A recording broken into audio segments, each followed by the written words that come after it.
Então, a aula de hoje é sobre juros compostos. O capítulo que a gente está trabalhando é o capítulo 34 da apostila de Matemática Financeira. Te admite, Amanda.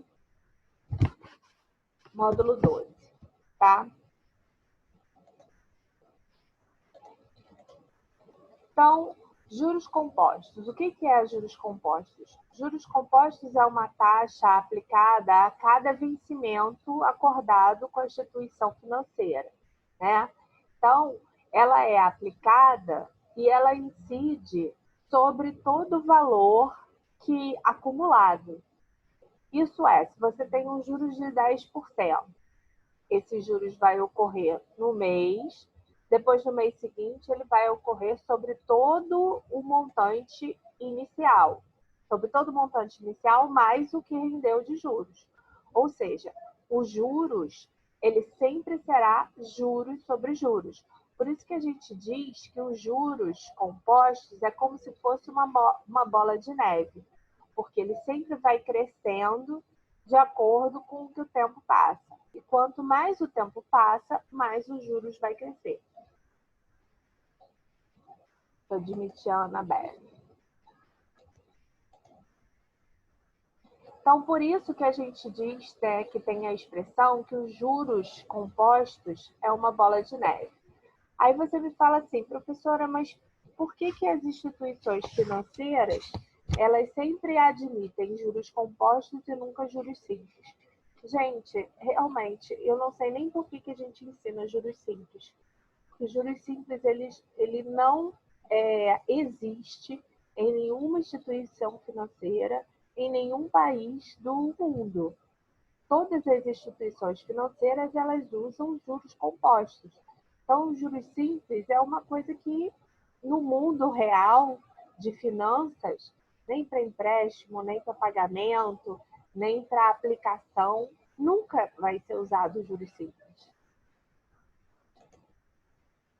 E como é que funciona, então, o regime de juros compostos? O regime de juros compostos, ele é o sistema que é usado na questão do sistema financeiro, tá? E ele é útil no cálculo de problemas do dia a dia que a gente vê sempre, seja de empréstimo, seja de financiamento, seja a compra de carro, pagar lis, pagar o cartão de crédito com juros, pagar cheque especial com juros, tudo é juros, e juros compostos. Então, a gente chama C um capital inicial, e M um montante final, e a taxa de juros. Vou admitir aqui o Jefferson. E a taxa de juros. E depois do primeiro mês de aplicação, eu posso dizer que o montante final é o capital que eu apliquei vezes 1 mais I. Esse 1 mais I era aquele fator de correção que a gente trabalhava antes. Então, se era um acréscimo de 2%, então aqui vai ser 0,02, vai ser 1 mais 0,02. Se for um acréscimo de 5%, então vai ser 1 mais 0,05. Então, eu vou multiplicar o capital que eu apliquei anteriormente vezes 1 mais essa taxa de juros. Para o segundo mês, eu vou ter juros sobre juros. Então, eu vou aplicar isso aqui em cima do mês anterior. Por isso que a gente diz que é uma bola de neve, porque o meu fator de correção, ele vai sendo aplicado a cada mês. Então, no segundo mês, eu vou ter o capital, vezes o juro do primeiro mês, vezes os juros do segundo mês. E no terceiro mês, vai ser o capital, vezes os juros do primeiro, vezes o do segundo, vezes o do terceiro. Repara que isso daqui, ó, ele vai crescendo exponencialmente. Quanto mais o tempo aumenta, mais os fatores de correção vão sendo multiplicados. Por isso que o crescimento é exponencial nos juros. Então, a fórmula simplificada dos juros é o montante final vai ser o capital vezes 1 mais a taxa elevado ao tempo. Então, se eu tenho um tempo de 2 meses, aqui vai ser elevado ao quadrado. Se eu tenho um tempo de 3 meses, vai ser elevado ao cubo. E se eu tenho um tempo de 1 ano, vai ser elevado a 1? Não, vai ser elevado a 12, né? E são 12 meses. E se eu tenho tempo de 2 anos, vai ser elevado a quanto? Gente, 2 anos. 2 não. 2 anos elevado a são 2? 24 meses. Então, Ah, tá. se a minha taxa Parece ela ser é elevado para a quantidade de meses. isso, elevada a quantidade de meses, a não ser que a gente tenha os juros por dia, que existem aplicações financeiras e que rende diariamente. Aí vai ser mais ainda. A taxa aqui, ó, vai ser primeiro dia, segundo dia, terceiro dia. Se aqui for 1 ano, vai ser elevada a 360. 360 Professora, fala. desculpa interromper, mas o Gabriel e o Beno avisaram que não vão poder participar da aula porque não estão em casa. Ah, tá bom. Deixa eu dar um justificado aqui para eles. Gabriel e Breno. Gabriel e Beno. Sim. Breno? Tá, Sim. tá bom. A outra que entrou, que eu vi, foi a Amanda. Deixa eu ver mais quem. Amanda. Amanda não. Que foi Eduarda. Eduardo. Pronto. Sim. Então, voltando à questão. A gente tem que prestar atenção se está tudo nas unidades de medida similar. Se eu estou falando aqui de mês, aqui a unidade de tempo tem que ser mês, tá? Então, se eu vou falar de juros aplicado mês a mês, que é o que geralmente ocorre nas instituições financeiras, né? Tanto de cobrança quanto de rendimento, as instituições em que a gente aplica dinheiro para que ele renda, é geralmente mês a mês. Então, eu vou ter que ficar atento, né, com essa questão nos problemas. Que os problemas têm essas pegadinhas. Aí vai botar, se eu aplicar durante 2 anos, 2 anos eu não posso botar aqui 2, eu tenho que botar 2 anos em meses. Então, vai ficar 24, tá? Então, vamos ver alguns exemplos e eu deixei aberto aqui. Imagina se a pessoa colocar 24 anos e meio. 2 anos e meio. 2 anos e meio vão ser 24 mais 6. Que meio ano são 6 meses. Entendeu? Então, vão dar 30 meses. Ok. Tá? Mesmo porque você não tem uma potência 24,5. Quer dizer, até tem, é racional. Mas aqui o tempo é sempre um fator inteiro, tá?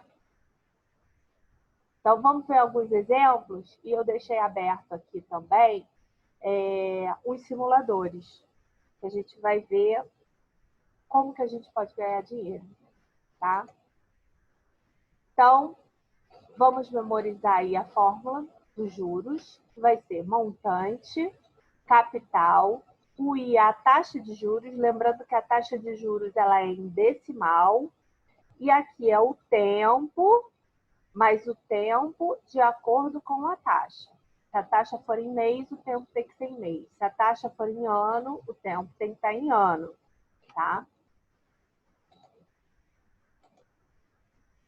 Então, que tal a gente saber um pouco mais de matemática financeira para pagar menos e começar a aplicar e fazer essa bola de neve, que é os juros compostos, crescer a nosso favor e não crescer contra a gente, né? Quando eu falo contra, significa que você está devendo no mercado, está devendo com juros sobre juros. Então, o objetivo da matemática financeira é fazer com que a gente tenha uma saúde financeira, né? Significa assim, professora, você está fazendo a gente ficar capitalista, querendo que todo mundo ganhe dinheiro. Não é. Eu quero que vocês cresçam com uma saúde financeira, porque o que a gente vê é que a população, né, do nosso país, ela está muito endividada, justamente por não saber matemática financeira, por não saber economizar de forma correta, por não saber comprar de forma correta. Então, uma grande parcela da população está pendurada no cheque especial, está pendurada no cartão, porque não sabe lidar com essa questão dos juros. E um país com uma população endividada, ele se torna um país pobre, porque é uma população que não tem uma margem para poder fazer com que a economia gire. Então, ter uma população com uma saúde econômica, não só uma saúde física, né, mas uma saúde econômica financeira boa, faz com que o país cresça economicamente, faz com que a gente fique com uma economia forte. Então, não é bom financeiramente você ter uma população, assim, mais de 50% da população no SPC, no Serasa. Não vale a pena. Então, do que trata a matemática financeira? A matemática financeira é a matemática que, ao longo do tempo, faz esse estudo do valor do dinheiro. Do quanto que está valendo o dinheiro, do dinheiro nacional com relação ao poder de compra, quanto que é o poder de compra do cidadão hoje em dia, né? Como que está a vida financeira do nosso país. Sobre isso que trata a matemática financeira. Será que vale a pena você pegar um empréstimo? Será que vale a pena você fazer tal financiamento? Será que vale a pena você fazer uma aplicação? Ou eu tenho R$200 hoje. Onde que vocês iriam fazer essa aplicação de R$200? Ou não iriam fazer a aplicação, iriam comprar um tênis? Ah, professora, mas eu quero comprar um iPhone. O que eu posso fazer? Então, que tal, ao invés de você ficar pagando esse iPhone parcelado, que você vai pagar 3, 4 vezes o valor do aparelho, que tal você fazer um investimento, juntar o dinheiro e comprar ele à vista, que você tem um maior poder de compra? É sobre isso que se trata a matemática financeira. Então, vamos ver um problema aí. Fernando empresta um capital inicial de R$4.000 para o seu primo Pedro e cobra 4% de juros ao mês. Pedro prometeu pagar tudo após 5 meses. Qual será o valor que o Pedro vai pagar? Então, vamos ver. Até que Fernando foi bonzinho. Vocês vão falar assim, poxa, mas o cara está emprestando dinheiro para o amigo e está cobrando juros. Se ele fosse pegar no banco, iria ser um juros muito maior. Então, ele pegou 4.000, tem uma taxa de juros de 4% ao mês e o tempo é de 3 meses. Como é que a gente vai fazer esse exercício? Vamos lá. 5. De 5 meses. Obrigada. Então, eu quero saber o montante final. O capital inicial vai ser o quanto que ele pegou, que é os 4.000.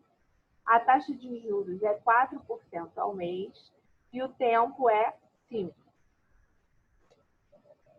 Então, vamos usar a fórmula de juros compostos. 4.000, o I, que é 4%, vai ser em decimal 0,04 e o tempo é 5. Agora eu vou substituir. Vai ficar 4.000, 1 mais 0,04 elevado a 5. Ou seja, 1,04 elevado à quinta potência.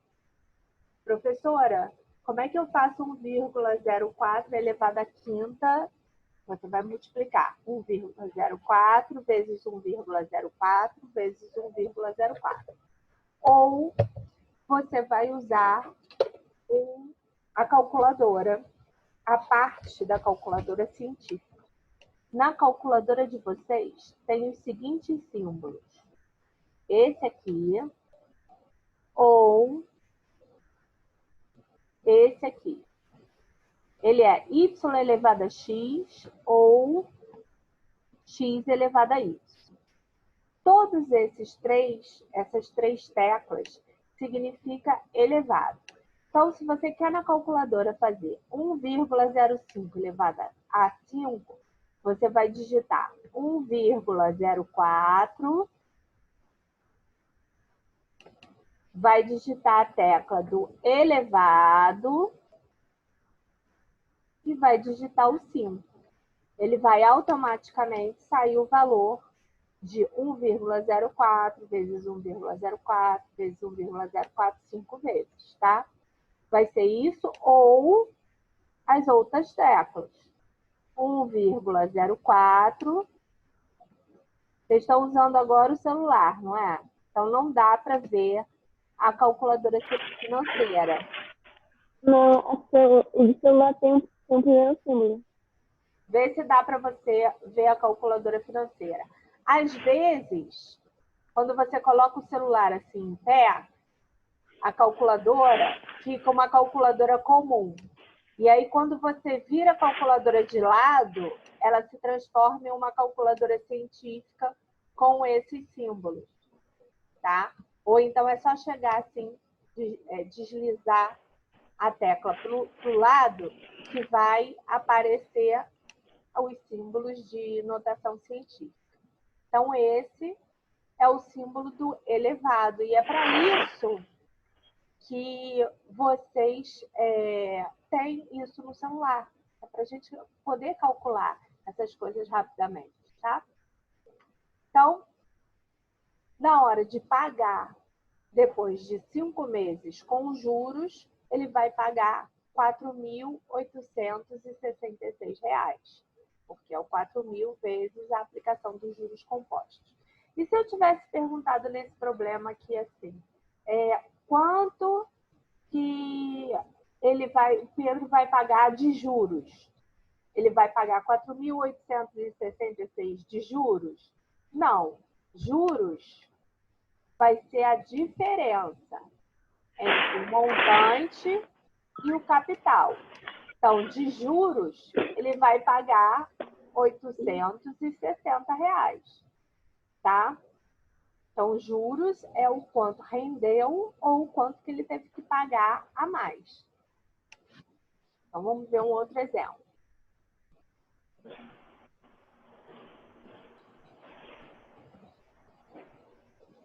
Dando mais um exemplo, agora eu vou fazer mais preciso, passo a passo, de uma pessoa que deposita R$ 500 durante 8 meses e esse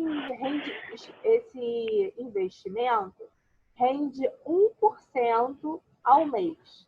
Como é que vai ficar isso aqui com os juros compostos? Eu podia montar essa tabelinha aqui, ó. No primeiro mês, vai render R$ 5. Então, ele vai ficar com R$ 505. Para o segundo mês, vai render 1% em cima dos 505, não em cima dos 500 anterior. Então, vai render R$ 5,05. Então, para o segundo mês, a pessoa já vai ter 510,05. Aí, para o terceiro mês, vai ser 1% em cima dos 510,05. Então, ele vai ficar com 515,15. Vocês podem fazer mês a mês ou utilizar a fórmula de juros compostos. E na fórmula de juros compostos vai dar o mesmo resultado e ela é mais fácil. Entendido? Então, vamos ver mais um exemplo. Determinado capital gerou, após 24 meses... Deixa eu tirar esse... Determinado capital gerou, após 24 meses, um montante de R$ 15.000. Sabendo que a taxa de juros empregada foi de 2% ao mês, determine o valor do capital. Então, nesse problema, eu quero saber quanto eu apliquei. Eu sei que o tempo foi de 24 meses, ou seja, 2 anos, e que no final eu tive um montante de 15 mil reais e que o valor da aplicação, os juros da aplicação foi de 2%, ou seja, 0,02. Então, eu vou usar a fórmula, mas agora eu quero saber o quanto que eu apliquei no início. Então, a fórmula é o montante, é o capital, 1 mais I elevado a T. Então, eu vou substituir. O montante é 15 mil, o capital é o que eu quero saber, 1, a taxa é 0,02, porque é 2%, e o tempo é 24, que é dado aqui. Então, vai ficar 15 mil é igual ao capital que eu quero saber, 1,02 elevado a 24. Professora, como é que você faz isso aqui rapidinho? Lembrando, a gente tem aquelas teclinhas mágicas que você pode usar, que são essas aqui da sua calculadora. Então, você vai fazer 1,02 elevado a 24. Vai vir direto o valor. Então, vai ficar 1,60, 84, 37, 24, 95. Então, para descobrir o capital inicial aqui, eu vou fazer 15 mil. Se está multiplicando, eu passo para o outro lado dividindo. 15 mil dividido por 1,6084372495. Fazendo essa divisão, o capital inicial foi de 9.325,82. Repara que essa aplicação aqui, ó, você aplicou 9 mil menos de 10 mil e você teve um resultado de 15 mil. Né? Você teve mais de 50% aí de rendimento total. Então, foi uma boa aplicação. Deixa eu passar. Dúvidas nesse aqui? Então, olha só. Deixa eu voltar lá para o primeiro exercício. Esse. Nesse aqui, o exercício é a mesma fórmula, mas eu quis saber qual é o montante final. No terceiro, é a mesma fórmula, mas a gente quer descobrir o capital inicial. Tem exercício que eu posso querer descobrir qual é a taxa de juros e tem exercício que eu posso descobrir qual é o tempo. Basta dar 3 informações. Sempre serão dadas 3 informações e você vai descobrir a quarta.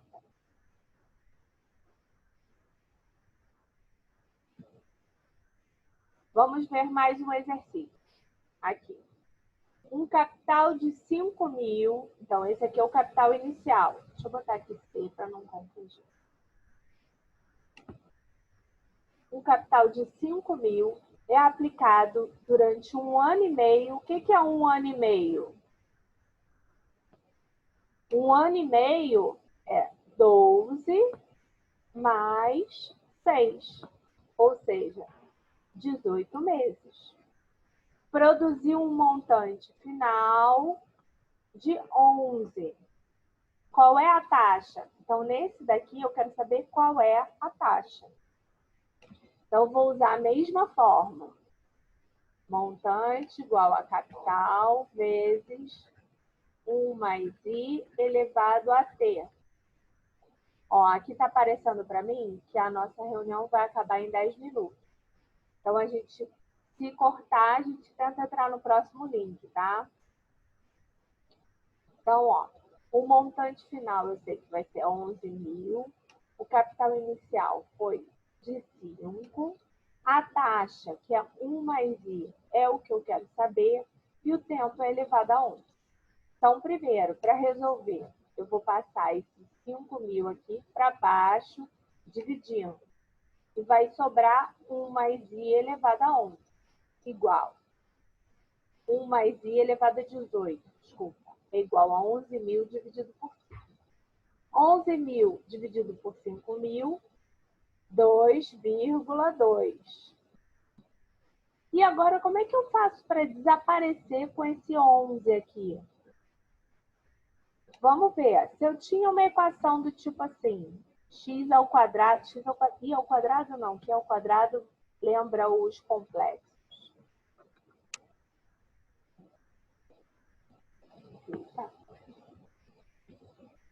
Se eu tinha uma equação assim, x ao quadrado igual a 16, como é que eu resolvia? Eu fazia x igual a raiz de 16, não é? Agora eu não tenho x ao quadrado, eu tenho x elevado a 18. Então eu vou extrair a raiz de 18. Então eu vou extrair aqui, ó, a raiz de 18 dos dois lados. Então vai ficar 1 mais i igual a raiz com índice de 18 de 2,2. Professora, como é que eu vou fazer isso daqui? Novamente, você vai usar as teclas da sua calculadora. Você tem essa tecla aqui, ó, na calculadora. E aí você vai usar. Professora, mas eu vou poder usar? Pois é, se a gente tivesse pessoalmente, eu iria estar ensinando vocês justamente a usar a calculadora científica. Faz parte da nossa aula também aprender a calculadora científica. Mas eu estou remotamente, estou tentando ensinar a usar a calculadora. Então, a gente vai usar isso daqui. Inclusive, existe um aplicativo que se chama Calculadora Cidadão. Opa. Faz de novo, calculadora. Calculadora Cidadão. Que ela é uma calculadora do Banco do Brasil. Tá? Ela é um aplicativo do Banco do Brasil aprovado pela Casa Civil, que é justamente para o cidadão poder fazer essas contas. Qualquer cidadão. Ah, eu quero fazer um investimento, eu quero comprar um carro que custa 15 mil reais e tenho 2 mil reais. Qual é os juros que eu tenho que colocar na aplicação para poder comprar esse carro? Então, essa calculadora cidadão, ela é um aplicativo do Banco do Brasil, aprovado pelo Tesouro Nacional, para todo mundo poder fazer esse tipo de conta e não ser mais enganado. Entendeu? Então, vamos voltar lá. Então, calculei aqui raiz 18 de 2,2, dá 1,04477. Professora, eu vou precisar usar tudo isso? Por enquanto vai, porque o arredondamento a gente só faz uma vez e no final, tá? Então, agora, para descobrir o i, eu vou passar o 1 para cá, diminuindo. Então, vai ficar esse número todo menos 1. Então, vai sobrar só essa parte final aqui. Essa parte final é um número decimal. Como é que eu transformo esse decimal em porcentagem? Eu tenho que multiplicar ele por 100. Ou seja, andar aqui, ó, 2 casas, tá? Andando 2 casas dá 4,478. Tá vendo? Então, eu posso fazer um arredondamento. Se eu quero arredondar aqui, eu vou olhar para o número seguinte. O número seguinte é maior do que 5. Então, eu vou somar 1 no número anterior. Então, vai ficar 4,48. Professor, e se fosse assim, ó, 4, 4, 7, 4, 1. Eu quero arredondar aqui. Eu vou olhar para o número seguinte. O número seguinte é menor do que 5. Então, eu não acrescento nada nesse número anterior. Então, para arredondar, eu tenho que olhar sempre para o número seguinte. Se o número seguinte for maior do que 1, maior do que 5, eu acrescento 1 no número anterior. Se o número seguinte for menor do que 5, eu não acrescento nada. E se for igual a 5? Se for igual a 5, você também não acrescenta nada, tá? Olha para o seguinte. Entendido isso aqui?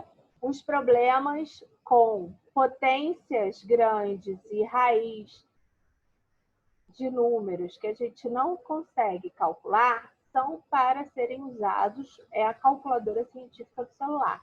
Ou então, usa essa calculadora cidadão, que eu vou fazer uma aula com exercícios com ela.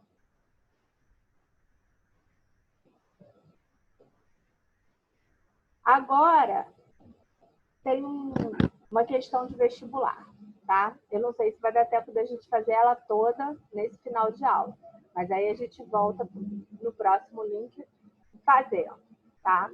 Então, aqui, um jovem investidor precisa escolher qual investimento que lhe terá maior retorno financeiro da sua aplicação de R$ 500. Para isso, ele fez uma pesquisa de rendimento e de imposto a ser pago depois do rendimento. Ele viu que a poupança e o CDB são 2 investimentos bancários, sendo que a poupança tem um rendimento de 0,560 e você não paga imposto. Já o CDB, ele tem um rendimento maior, 0,876, mas você paga um imposto de 4% sobre o ganho. Ou seja, ele vai aplicar R$ 500.